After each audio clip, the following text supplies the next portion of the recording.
Session हम बात करके चलेंगे यहाँ पे एक महत्वपूर्ण टेस्ट सीरीज़ के बारे में।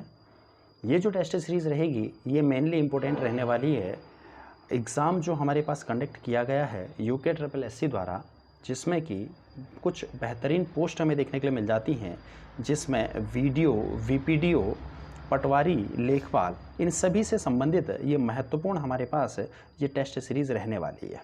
ठीक है, तो देखते चलते हैं ये टेस्ट सीरीज़ हमारे पास लगभग हम यहाँ पे 25 से 30 टेस्ट सीरीज़ को लेके आएंगे, जिसमें कि कुछ बहुत ज़्यादा महत्वपूर्ण क्वेश्चन हमारे पास रहेंगे और साथ ही साथ ऐसे हमारे पास यहाँ पे क्वेश्चंस रहेंगे जो कि पूछे गए हैं और जिनके पूछे जाने की संभावनाएं बहुत ज़्यादा हैं।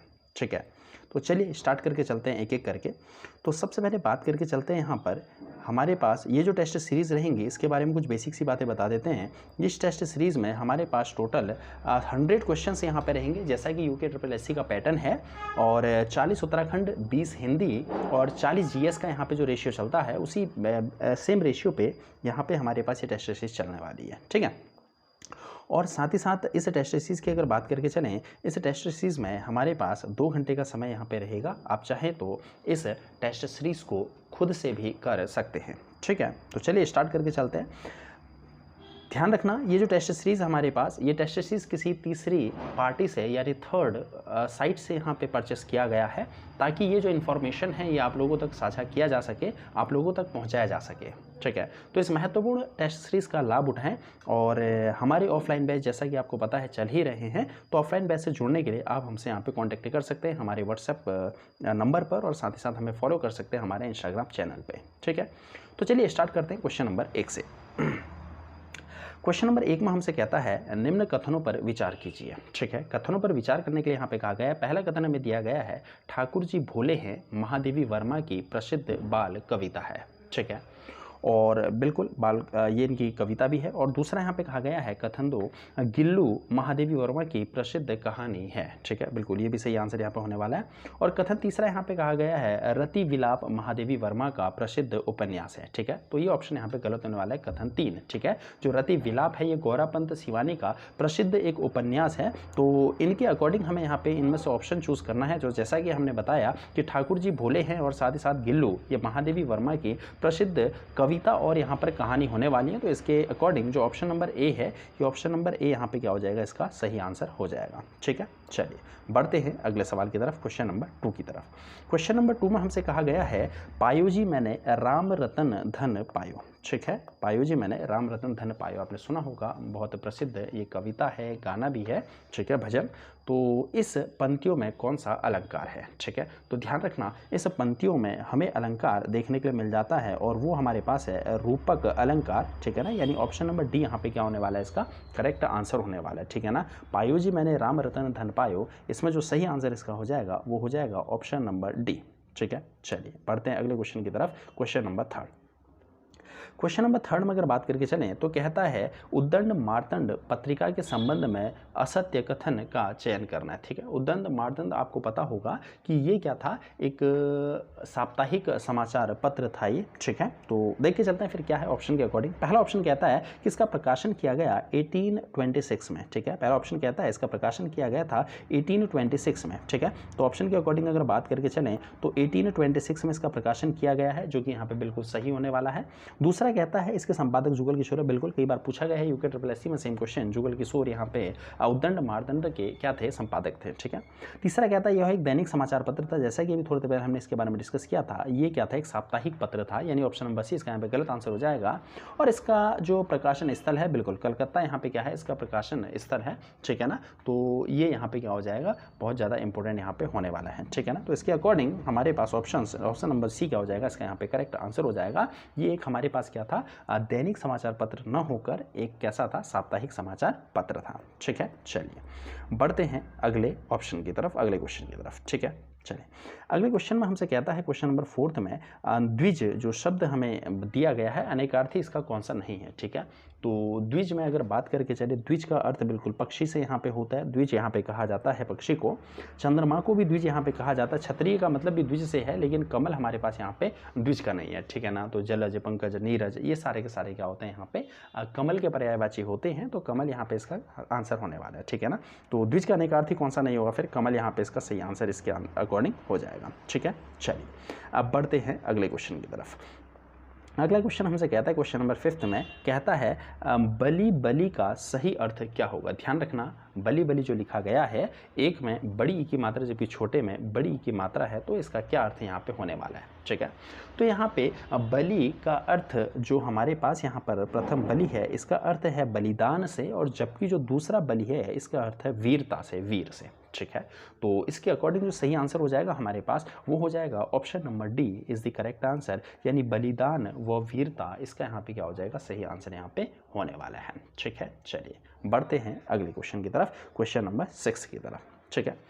6 में कहता है कि निम्न में से कौन सा शब्द तत्सम शब्द है, ठीक है। तत्सम शब्द वो जो संस्कृत के शब्द हमारे पास होते हैं उन्हें तत्सम शब्द कहा जाता है, जबकि हिंदी के जो शुद्ध शब्द होते हैं उन्हें तत्पर शब्द कहा जाता है। तो तत्सम शब्द की जांच करने के लिए यहाँ पे कहता है कि पहला हमारे पास है इसमें से मेघ, ठीक है, और दूसरा हमसे कहता है यहाँ पे, दूसरा है जेठ, तीसरा है ठेस, चौथा है भौरा, ठीक है। तो देखिए अगर बात करके चले इनमें से तत्सम शब्द की, मेघ जो हमारे पास है ये तत्सम शब्द यहाँ पे हो जाएगा, जबकि जो भौरा है, ठेस है, जेठ है, ये सारे के सारे तद्भव शब्द हमें यहाँ पे देखने के लिए मिल जाते हैं, ठीक है। तो इसमें से सही आंसर हो जाएगा ऑप्शन नंबर ए, मेघ, जिसे बादल भी यहाँ पे कहा जाता है। तो ये हमारे पास क्या हो जाएगा, इसका सही आंसर यहाँ पे होने वाला है, ठीक है।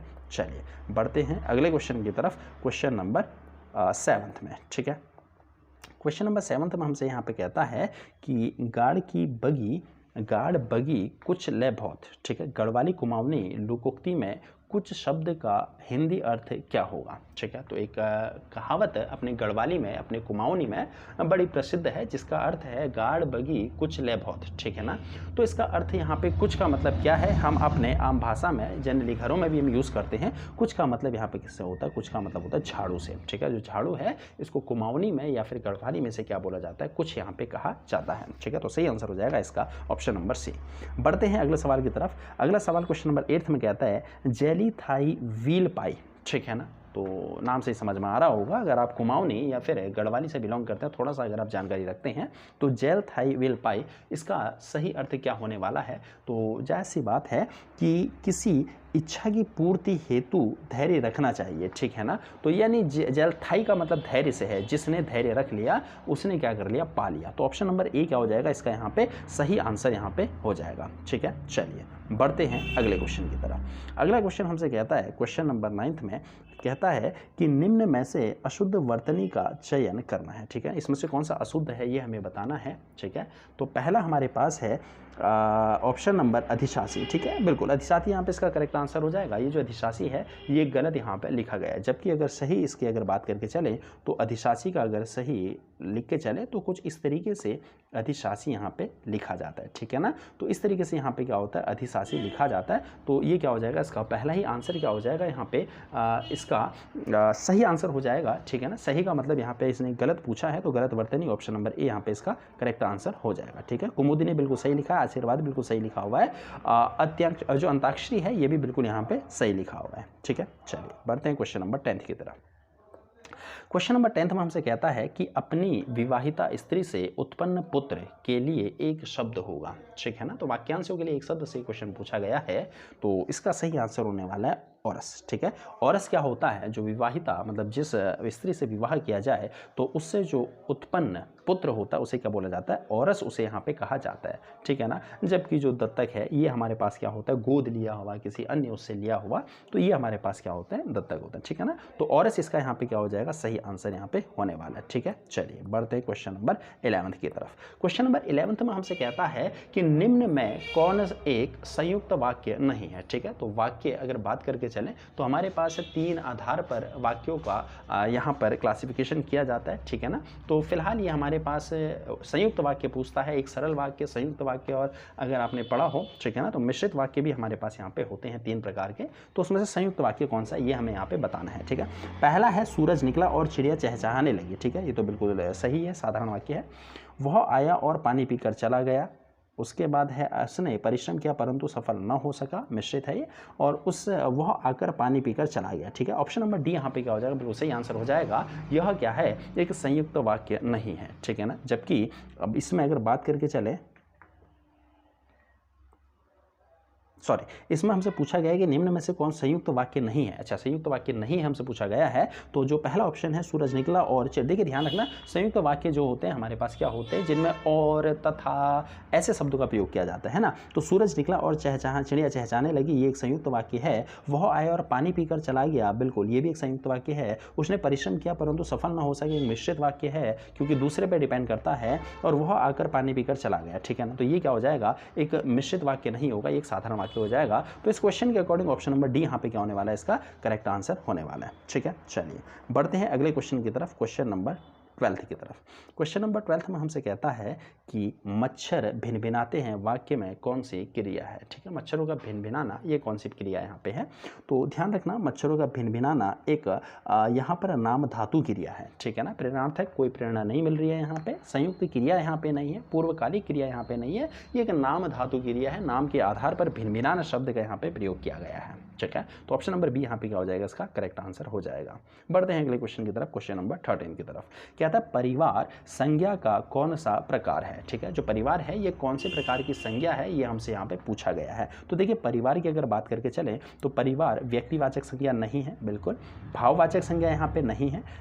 समूहवाचक संज्ञा, परिवार समूह के रूप में रहता है। ठीक है, तो समूहवाचक संज्ञा यहाँ पे इसका सही आंसर होने वाला है। ठीक है, तो यानी ऑप्शन नंबर सी 13 का सही आंसर यहाँ पे हो जाएगा। ठीक है, चलिए बढ़ते हैं अगले क्वेश्चन की तरफ। ठीक है, अगले क्वेश्चन में अगर बात करके चलें, अगला क्वेश्चन हमसे कहता है क्वेश्चन नंबर 14। ठीक है, कहता है वह शाम को गंगा किनारे बैठा है, रेखांकित पद में कौन सा कारक है। ठीक है, वह शाम को गंगा किनारे बैठा है, इसमें हमें बताना है कि जो हमारे पास रेखांकित पद है, यानी रेखांकित पद की अगर बात करके चलें, जो रेखांकित पद है वो कौन सा, गंगा। ठीक है ना, शाम को, तो शाम को गंगा किनारे बैठा रेखांकित पद में कौन सा कारक है। तो जैसी बात है, कारकों की अगर बात यहाँ पे करें तो शाम को, ठीक है ना, अधिकरण में पर आपने सुना होगा कारक, तो अधिकरण यहाँ पे इसका क्या होने वाला है, सही आंसर यहाँ पे होने वाला है। ठीक है ना, कर्ता ने कर्म को करण से, इस तरीके से। तो यहाँ पे अधिकरण जो हमारे पास होगा, जिसका कि कारक चिन्ह हमारे पास होता है, विभक्ति हमारे पास होती है मैं पर, वो यहाँ पे सही आंसर हो जाएगा, यानी ऑप्शन नंबर ए इसका यहाँ पे क्या हो जाएगा, सही आंसर हो जाएगा। ठीक है, चलिए बढ़ते हैं अगले क्वेश्चन की तरफ, क्वेश्चन नंबर 15 में कहता है पुल्लिंग व स्त्रीलिंग का कौन सा युग्म असुमेलित है। बताना है कि कौन सा पुल्लिंग और जो स्त्रीलिंग है वो असुमेलित है, यानी मिला हुआ नहीं है। ठीक है, पहला कहता है नाग नागिन, बिल्कुल सुमेलित है ये। दूसरा कहता है वक्ता वागिन। ठीक है ना, वक्ता वागिन यहाँ पे क्या हो जाएगा, ये क्या हो जाएगा, गलत आंसर यहाँ पे हो जाएगा। मतलब ऑप्शन के अकॉर्डिंग सही आंसर अगर बात करके चले तो स्त्रीलिंग पुल्लिंग यहाँ पे नहीं होगा, रस्सा का रस्से बिल्कुल यहाँ पे हो जाएगा, चालक का चालिका यहाँ पे हो जाएगा। और वक्ता की अगर बात करके चले, इसका जो स्त्रीलिंग है ये वक्त्री होता है। ठीक है ना, क्या होता है यहाँ पे, वक्त्री, यहाँ पे इसका सही आंसर हो जाएगा वक्त्री। ठीक है ना, तो वागिन यहाँ पे नहीं होता है, तो ये हमें यहाँ पे देखने को मिल जाएगा। ऑप्शन के अकॉर्डिंग हमारे पास जो सही ऑप्शन हो जाएगा वो हो जाएगा ऑप्शन नंबर बी, जो सुमेलित नहीं है। ठीक है, चलिए क्वेश्चन नंबर 16 में बढ़ते हैं। क्वेश्चन नंबर 16 में हमसे कहता है कि निम्न में कौन सा शब्द विदेशी भाषा का है। विदेशी भाषा का कौन सा शब्द यहाँ पे है, ये हमें यहाँ पे बताना है। ठीक है, पहला है निवास, ये तो अपना लोकल शब्द है, जैसी बात है। ठीक है, दूसरा है महल। महल ध्यान रखना ये एक अरबी भाषा का शब्द है, ये हमारे पास विदेशी भाषा का शब्द हो जाएगा ना। ऑप्शन नंबर 20 का क्या हो जाएगा, यहाँ पे करेक्ट आंसर हो जाएगा। ठीक है, और कौन सी भाषा का है, ये अरबी भाषा का शब्द है, कौन सा, महल। ठीक है ना, बाकी प्रसाद हो गया, घर हो गया, ये सारे लोकल हमारे पास शब्द हो जाते हैं स्थानीय भाषा के। चलिए बढ़ते हैं अगले क्वेश्चन में, क्वेश्चन नंबर 17 में। क्वेश्चन नंबर 17 में हमसे कहता है कि निम्न में से किस शब्द में सम उपसर्ग नहीं है। ठीक है, तो हमें बताना है कि किसमें यहाँ पे सम उपसर्ग का प्रयोग नहीं किया गया है। ठीक है, तो पहला है संरक्षण, बिल्कुल ये हमारे पास सम उपसर्ग इसमें जुड़ा गया, समधनारक्षण। दूसरा है संस्कृत, इसमें भी सम शब्द का उपसर्ग यहाँ पे प्रयोग किया गया। संग्राम में बिल्कुल किया गया है। सुसंगति, नाम से समझ में आ रहा होगा, सुसंगति में सुधन संगति यहाँ पे होने वाला है, तो सु उपसर्ग का प्रयोग किया गया। ऑप्शन के अकॉर्डिंग ऑप्शन नंबर डी इसका यहाँ पे क्या हो जाएगा, करेक्ट आंसर यहाँ पे हो जाएगा। ठीक है, चलिए बढ़ते हैं अगले क्वेश्चन की तरफ, क्वेश्चन नंबर 18 में। क्वेश्चन नंबर 18 में हमसे कहता है कि हंस पद विराम चिन्ह का प्रयोग होता है, ठीक है ना। विराम चिन्ह आपने पढ़े होंगे, चिन्ह बहुत सारे हमारे पास होते हैं, 21 से 22 प्रकार के हमारे पास चिन्ह होते हैं, जिसमें पूर्ण विराम, अल्प विराम हमें देखने के लिए मिल जाता है, ठीक है। तो ये सारे के सारे हमें देखने के लिए मिल जाते हैं। इसके अलावा जो हमारे पास होता है विस्मयादि बोधक, जिसे एक्सक्लेशन मार्क चिन्ह कहा जाता है, ठीक है ना। ये सारे के सारे बहुत सारे चिन्ह हमें देखने के लिए मिलते हैं, उन्हीं में से एक होता है हंस पद विराम, ठीक है। तो ये हमारे पास क्या होता है, फिर ये हमारे पास होता है कि लिखते समय अक्षर छूटने पर संकेत देने के लिए, ठीक है ना। मतलब जैसे आप कुछ लिख रहे हैं, कोई वाक्य आपने लिख रहे हैं कि राम ने खाना खाया, अब यहाँ पे खाना शब्द अगर छूट गया तो कुछ इस तरीके से हम यहाँ पे हंस पद यहाँ पे ड्रॉ कर देते हैं। ये जो चिन्ह हमारे पास होता है एरो का, और ऊपर से फिर हम यहाँ पे लिख देते हैं कि खाना, है ना। तो ये जो हमारे पास शब्द होता है, ये जो चिन्ह हमारे पास होता है, इसी को बोला जाता है हंस पद। और इसका प्रयोग कब किया जाता है कि अगर वाक्यों में कोई शब्द अगर छूट गया हो तो वहाँ पर क्या किया जाता है, इसका प्रयोग किया जाता है, ठीक है। चलिए बढ़ते हैं अगले क्वेश्चन में, क्वेश्चन नंबर 19 की तरफ। क्वेश्चन नंबर 19 में हमसे कहता है निम्न में सत्य कथनों का चयन करें। हमें बताना है इसमें से कौन सा सत्य है, ठीक है। पहला कहता है यो और वो अर्धस्वर हैं, ठीक है। दूसरा कहता है बिल्कुल अर्धस्वर की संज्ञा में ये आते हैं यो और वो, ठीक है ना। उसके बाद अगला कहता है लौ प्रकंपित व्यंजन है, ठीक है। गलत हो जाएगा, लौ एक पार्श्विक व्यंजन है, ठीक है ना। पार्श्विक व्यंजन है लौ एक, ठीक है। जो कि पार्श्विक का मतलब होता है पार्शियल आधा अधूरा, जो कि स्वर और व्यंजन दोनों की कैटेगरी में आता है, ठीक है ना। या फिर ये कह लो दोनों का मिश्रित रूप है, जिसके चलते इसको पार्श्विक व्यंजन कहा जाता है ना। और फिर अगला ऑप्शन है यहाँ पे कथन 3, रॉ एक लुंठित व्यंजन है, ठीक है ना। बिल्कुल यहाँ पे रॉ क्या है, एक लुंठित व्यंजन है। तो इसमें से अगर बात करके चले निम्न में से सत्य कथनों का हमें चयन करना है, तो सत्य कथन इसमें से कौन सा हो जाएगा, पहला वाला यो और वो अर्धस्वर है और रॉ एक लुंठित व्यंजन है, यानी पहला और तीसरा कथन सही है, यानी ऑप्शन के अकॉर्डिंग ऑप्शन नंबर सी क्या हो जाएगा, इसका सही आंसर हो जाएगा, ठीक है। चलिए बढ़ते हैं अगले क्वेश्चन की तरफ, क्वेश्चन नंबर 20 की तरफ। क्वेश्चन नंबर 20 में हमसे कहता है कि निम्न में, ठीक है, निम्न में कौन सा संधि विच्छेद गलत है। हमें बताना है कि इसमें से कौन सा संधि विच्छेद यहाँ पे गलत है, ठीक है। पहला ऑप्शन हमारे पास है इसमें आशीर्वाद, आशीर् प्लस वाद, बिल्कुल सही है लिखा हुआ है ये। अगला है सज्जन, सत प्लस जन, बिल्कुल ये भी सही लिखा हुआ है, ठीक है ना। बाकी के ऑप्शन देख के चलते हैं इसके क्या है, ठीक है। उसके बाद अगला ऑप्शन इसी में दिया गया है वागीश, वाक धन ईश, कई बार पूछा गया है एग्जाम में, ठीक है ना। बिल्कुल सही आंसर होने वाला है। और अगला है उल्लास, उल्धन लाभ, बिल्कुल गलत होने वाला है ये। उल्लास का हमारे पास अगर संधि विच्छेद की बात करके चलें तो ये होता है उत धन लास, ठीक है ना। क्या होता है यहाँ पे, ये हमारे पास होता है उत धन लास, ठीक है। ये इसका क्या होता है, सही संधि विच्छेद होता है उल्लास का, ठीक हो गया ना। और तो ये हमें यहाँ पे इसके अकॉर्डिंग, ऑप्शन के अकॉर्डिंग ऑप्शन नंबर डी क्या हो जाएगा, यहाँ पर सही आंसर हो जाएगा, ठीक है ना। ये था क्वेश्चन नंबर 20। बढ़ते हैं क्वेश्चन नंबर 21 की तरफ। क्वेश्चन नंबर 21 में हमसे कहा गया है सत्य कथनों पर चयन कीजिए। मतलब सत्य कथन का हमें चयन करना, बताना है कि इनमें से कौन सा सही है, ठीक है ना। सत्य कथनों का चयन करना है, तो देख के चलते क्या क्या कथन है। पहला हमसे कहता है निर्वाचित सरकार में प्रथम महाधिवक्ता LP नैथानी थे, ठीक है। पॉलिटी से यहाँ पे पूछा गया है। तो कहता है निम्न कथनों का चयन करना है, पहला, ठीक है। अब पहला कहता है निर्वाचित सरकार में प्रथम महाधिवक्ता जो हमारे पास थे वो थे LP नैथानी, ठीक है। तो ये यहाँ पे गलत हो जाएगा। अगर बात करके चले तो प्रथम जो हमारे पास थे वो मेहरबान सिंह नेगी थे, ठीक है ना कि LP नैथानी, तो ये तो गलत हो जाएगा। कथन नंबर 2 की अगर बात करके चलें तो कथन नंबर 2 में हमसे कहता है कि प्रथम राज्य विधि आयोग के अध्यक्ष न्यायमूर्ति धर्मवीर शर्मा थे, बिल्कुल सही आंसर हो जाएगा। और कथन 3 कहता है प्रथम राज्य वित्त आयोग के अध्यक्ष RK दर थे, बिल्कुल ये भी सही हो जाएगा। तो यानी ऑप्शन नंबर 2 और 3, यानी कथन 2 और 3 यहाँ पे सही होने वाले हैं। ऑप्शंस के अकॉर्डिंग अगर बात करके चले 2 और 3, यानी option number B is the correct answer हो जाएगा क्वेश्चन नंबर 21 का, ठीक है। बढ़ते हैं अगले सवाल की तरफ, क्वेश्चन नंबर 22 की तरफ। क्वेश्चन नंबर 22 में हमसे कहता है कि खीरा कोट आंदोलन का संबंध किससे था। कई बार पूछा गया क्वेश्चन है, खीरा कोट आंदोलन का संबंध किससे था। तो खीरा कोट जो आंदोलन था ये खड़िया खनन से था, ठीक है ना। तो आज के समय में भी जैसे खड़िया से संबंधित बहुत सारे आंदोलन यहाँ पे चल रहे हैं, विरोध चल रहा है, विद्रोह चल रहा है, इवन हाईकोर्ट, सुप्रीम कोर्ट ने यहाँ पे खड़िया खनन में यहाँ पे रोक लगा दी है। तो इसी तरीके से पहले भी गाँवों के संरक्षण के लिए, क्षेत्रों के संरक्षण के लिए एक आंदोलन चलाया गया था जिसे बोला गया था खड़िया खनन आंदोलन है, और इसे बोला जाता था खीरा कोट आंदोलन, ठीक है। तो खड़िया खनन से इसका यहाँ पे क्या था, संबंध था। चलिए बढ़ते हैं अगले क्वेश्चन की तरफ, क्वेश्चन नंबर 23 की तरफ। क्वेश्चन नंबर 23 में हमसे कहता है कुमाऊं क्षेत्र की पहली कृत्रिम झील गोमती नदी पर कौन सी है, ठीक है। अच्छा, गोमती नदी पर पहली कृत्रिम झील अपने यहाँ पे बनाई गई है, आपको पता होगा, और ये बनाई गई है बागेश्वर की बैजनाथ झील, ठीक है ना। बैजनाथ में स्थित एक बैजनाथ झील, जो गोमती नदी है, इस गोमती नदी का पानी रोक दिया गया है और रोककर वहाँ पे एक छोटा सा बांध का निर्माण कर एक झील बना दी गई है। मानव निर्मित प्रथम झील है ये, अभी 3-4 साल पहले इसका उद्घाटन किया गया है, ध्यान रखना, थोड़ा सा इंपॉर्टेंट रहेगा। और ये जो झील है लगभग जहाँ तक मुझे याद है 2016 में यहाँ पे क्या हुआ था, इस झील का निर्माण कार्य यहाँ पे हो चुका था, है ना।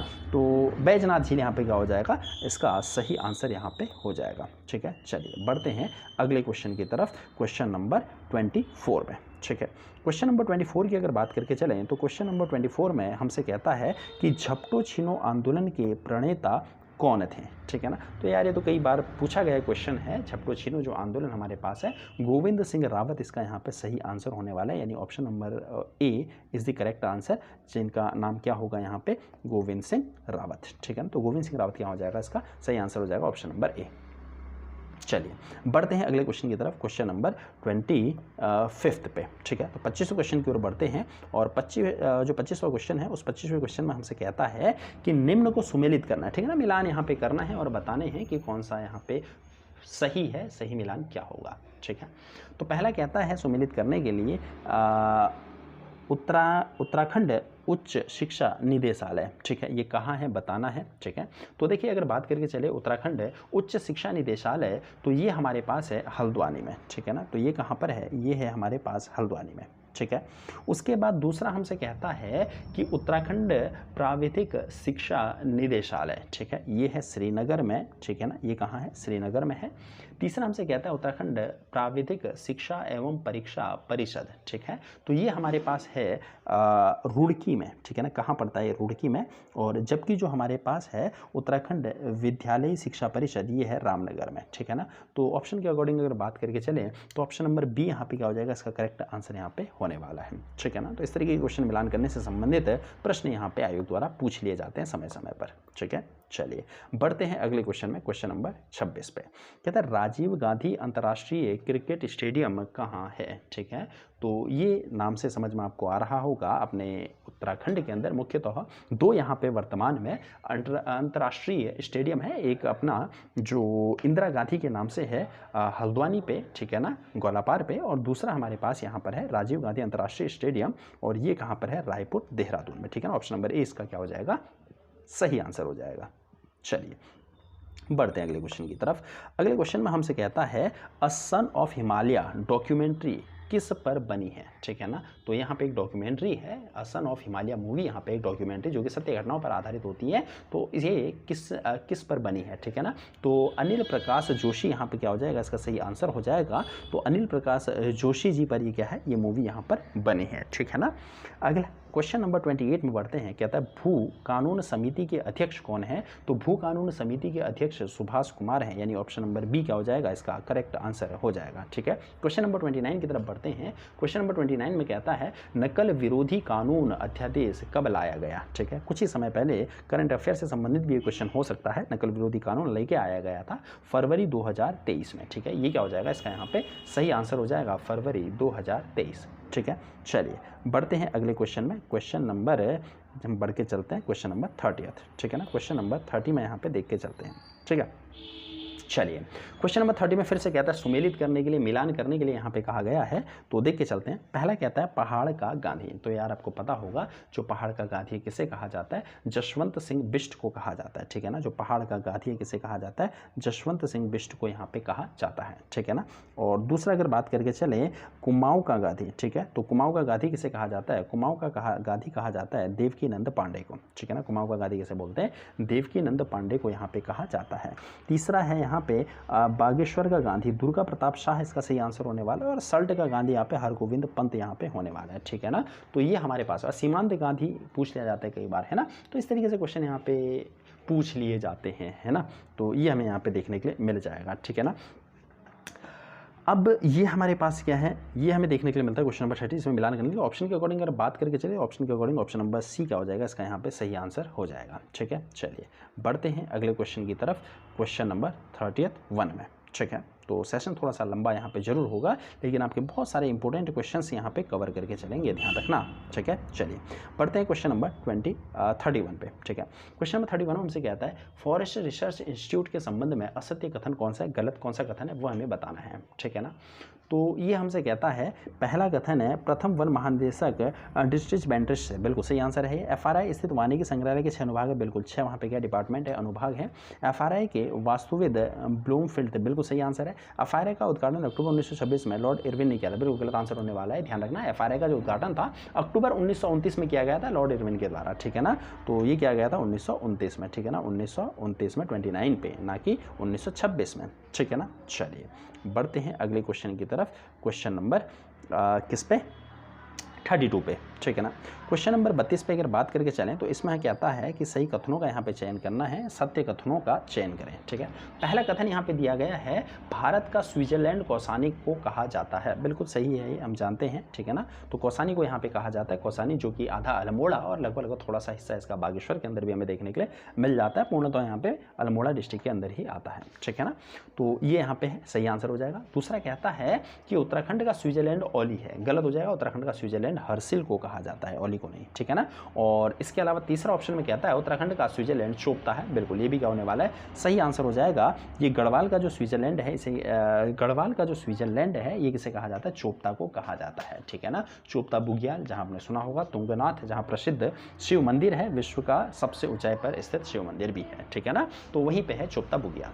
ठीक हो गया, चलिए तो ऑप्शन के अकॉर्डिंग अगर बात करके चले, ऑप्शन नंबर सी इसका सही आंसर हो जाएगा। पहला और दूसरा यहाँ पे कथन क्या होंगे, इसके सही हो जाएंगे। ठीक है ना, चलिए बढ़ते हैं अगले क्वेश्चन की तरफ, क्वेश्चन नंबर 33 की तरफ। क्वेश्चन नंबर 33 में हमसे कहता है कि जागेश्वर मंदिर निर्माण से संबंधित राजा नहीं है। ठीक है ना, तो त्रिभुवन राज इसका सही आंसर होने वाला है। त्रिभुवन राज जागेश्वर मंदिर से निर्माण से संबंधित नहीं है। ठीक है ना, तो ये क्या हो जाएगा, जबकि जो शालीवाहन देव है, निम्बर देव है, इष्टगण देव है, ये सारे के सारे ऐसे हमारे पास राजा निकल के आए थे प्राचीन समय में। कुलिंद या फिर जो हमारे पास उससे भी पहले जो चला हुआ था कुलिंदों के समय काल पे या फिर पौरवों के समय काल पे, है ना, तो ये ऐसे राजवंश थे जिन्होंने क्या किया, धीरे धीरे यहाँ पे उत्तराखंड में मंदिरों के निर्माण में अपनी भूमिका अदा की। ठीक है, तो त्रिभुवन देव इसका यहाँ पे ऑप्शन के अकॉर्डिंग सही आंसर हो जाएगा। चलिए बढ़ते हैं अगले क्वेश्चन की तरफ, क्वेश्चन नंबर 34।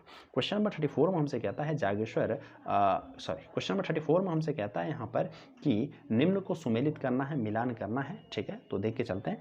पहला कहता है यहाँ पे कि भारतीय मृदा एवं जल संरक्षण संस्थान, ठीक है, और कहाँ पर है इस तरीके से हमें बताना है। तो पहला है हमारे पास भारतीय मृदा एवं जल संरक्षण संस्थान, ये हमारे पास कहाँ, देहरादून में है। ठीक है ना, नंबर 1। दूसरा अगर बात करके चलें कि भारत इलेक्ट्रॉनिक्स लिमिटेड, ये कहाँ है, पौड़ी में है, बिल्कुल ठीक है ना। और अगला अगर बात करके चलें राष्ट्रीय लघु उद्योग विकास निगम, ये कहाँ है, ये उधम सिंह नगर में है। ठीक हो गया। और इसके अलावा लास्ट क्या हो जाएगा, हिम तेंदुआ संरक्षण, ये कहाँ है, उत्तरकाशी पे ओपन किया गया है। ठीक है ना, तो ऑप्शन के अकॉर्डिंग बात करके चलें तो ऑप्शन नंबर सी क्या हो जाएगा, इसका करेक्ट आंसर यहाँ पे हो जाएगा। ठीक है, चलिए बढ़ते हैं अगले क्वेश्चन की तरफ, क्वेश्चन नंबर 35 पे। कहता है निम्न में सत्य कथनों की पहचान करें, कथन हमें बताने हैं कौन से सत्य इसमें है।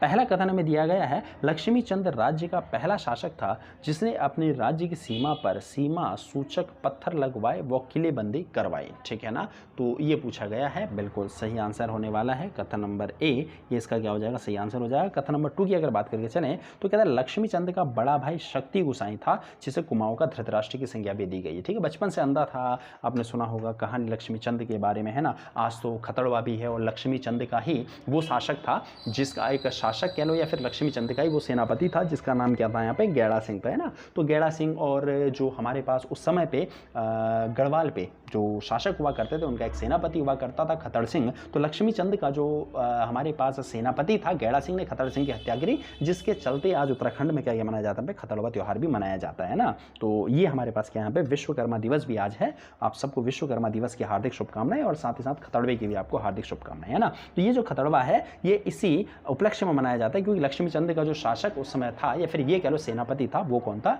वो था गैड़ा सिंह। गैड़ा सिंह ने खतड़ सिंह की हत्या करी जिसके चलते यहाँ पे मनाया जाता है खतड़वा। ठीक हो गया ना। तो यार दोनों ऑप्शन यहाँ पे सही होने वाले हैं। ऑप्शन के अकॉर्डिंग क्या हो जाएगा, ऑप्शन नंबर सी, दोनों कथन यहाँ पे क्या है, सही हो जाएंगे। ठीक है ना, चलिए बढ़ते हैं अगले क्वेश्चन की तरफ, क्वेश्चन नंबर 36 की तरफ। क्वेश्चन नंबर 36 में हमसे कहता है निम्न में असत्य कथन कौन सा, बताना है कि कौन सा कथन यहाँ पे असत्य है। क्वेश्चन नंबर 36 पे, ठीक है।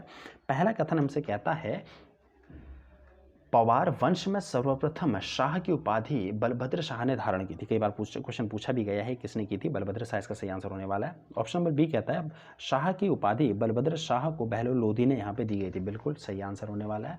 सी कहता है बलभद्र शाह के शासनकाल में गढ़वाल में राजदूत भेजने की प्रथा बिल्कुल हुई थी शुरू, ये भी सही आंसर है। अगला कहता है यहाँ पे वॉल्टन के अनुसार बलभद्र शाह का उल्लेख अकबरनामा में नहीं हुआ है, ठीक है, ये गलत हो जाएगा। तो अकबरनामा में भी यहाँ पे बलभद्र शाह का उपयोग नाम का जिक्र यहाँ पे किया गया, उल्लेख यहाँ पे किया गया है, ठीक है ना। ठीक है, चलिए बढ़ते अगले क्वेश्चन की तरफ, क्वेश्चन नंबर 37 की तरफ। क्वेश्चन नंबर 37 में हमसे कहता है बद्रीदत्त पांडे ने गढ़वाल का अभिमन्यु की संज्ञा किसे दी है, ठीक है ना। तो यार गढ़वाल का अभिमन्यु किसे कहा गया है बद्रीदत्त पांडे के अनुसार, तो ये दिया गया है श्रीदेव सुमन को, ठीक है ना, श्रीदेव सुमन, ठीक है। तो ये क्या हो जाएगा, इसका यहाँ पे सही आंसर हो जाएगा श्रीदेव सुमन। बढ़ते हैं अगले क्वेश्चन की तरफ, क्वेश्चन नंबर 38। क्वेश्चन नंबर 38 में कहता है कि ग्वालदम का युद्ध किन के मध्य हुआ था, ठीक है। तो ग्वालदम का ये युद्ध था जिसमें रुद्रचंद्र और बलभद्र शाह ने आपस में क्या किया, यहाँ पे युद्ध यहाँ पे किया हुआ था, ठीक है ना। बलभद्र शाह ने यहाँ पे रुद्रचंद्र पे क्या किया था, आक्रमण यहाँ पे किया हुआ था, ठीक हो गया, सिंपल। तो ऑप्शन नंबर सी क्या हो जाएगा इसका यहाँ पे सही आंसर यहाँ पे होने वाला है। अगले क्वेश्चन की तरफ बढ़ते हैं, क्वेश्चन नंबर 39 की तरफ। क्वेश्चन नंबर 39 में हमसे कहता है कि गढ़वाल समाचार पत्र 1902 का प्रकाशन किस भाषा में हुआ। गढ़वाल समाचार पत्र 1902 में प्रकाशित हुआ था, बिल्कुल ये, ठीक है ना, जो कि लैंसडाउन पॉडी से यहाँ पे क्या हुआ था, प्रकाशित हुआ था। और इसकी जो भाषा थी ये कौन सी थी, हिंदी भाषा थी। ऑप्शन नंबर डी यहाँ पे क्या हो जाएगा, इसका करेक्ट आंसर हो जाएगा, ठीक है। बढ़ते अगले क्वेश्चन की तरफ, क्वेश्चन नंबर 40 की तरफ। कहता है निम्न कथनों पर विचार करें। पहला कथन है गढ़वाल सभा की स्थापना 1910 को की गई थी, ठीक है ना। और दूसरा ये गलत है, जबकि हमारे पास गढ़वाल सभा की अगर बात करके चले तो लगभग 1914 में यहाँ पर क्या किया गया था, गढ़वाल सभा की यहाँ पे क्या की गई थी, स्थापना यहाँ पे की गई थी, ठीक है ना, जिसके अध्यक्ष कौन थे, नारायण सिंह नेगी यहाँ पे थे। और दूसरा यहाँ पे कहता है इसके संस्थापक अध्यक्ष या थे संस्थापक जो थे विश्वम्बर दत्त चंदोला थे, बिल्कुल गलत हो जाएगा। जैसा कि मैंने बताया इसके संस्थापक कह लो या फिर अध्यक्ष कह लो, वो कौन थे, नारायण सिंह नेगी थे, ठीक है ना। तो फरवरी 1914 को यहाँ पे इसकी स्थापना की गई थी गढ़वाल सभा, और साथ ही साथ इसके अध्यक्ष या फिर संस्थापक वो कौन थे, नारायण सिंह नेगी, ठीक है। तो दोनों कथन यहाँ पे क्या हो जाएंगे, इसके असत्य हो जाएंगे। ऑप्शन नंबर डी यहाँ पे क्या हो जाएगा, इसके अनुसार इसका करेक्ट आंसर हो जाएगा। अब बढ़ते हैं अगले क्वेश्चन की तरफ, क्वेश्चन नंबर 41 की तरफ। क्वेश्चन नंबर 41 में हमसे कहता है कि मिलान करने के लिए, सुमेलित करने के लिए कहता है, पहला हमारे पास है पहाड़ी संग्रहालय। तो पहाड़ी संग्रहालय कहाँ है, गोपेश्वर में है। दूसरा हमारे पास हो जाएगा जनजाति विरासत संग्रहालय, ये कहाँ है, मुनस्यारी के अंदर है। अगला हमें देखने के लिए मिल जाता है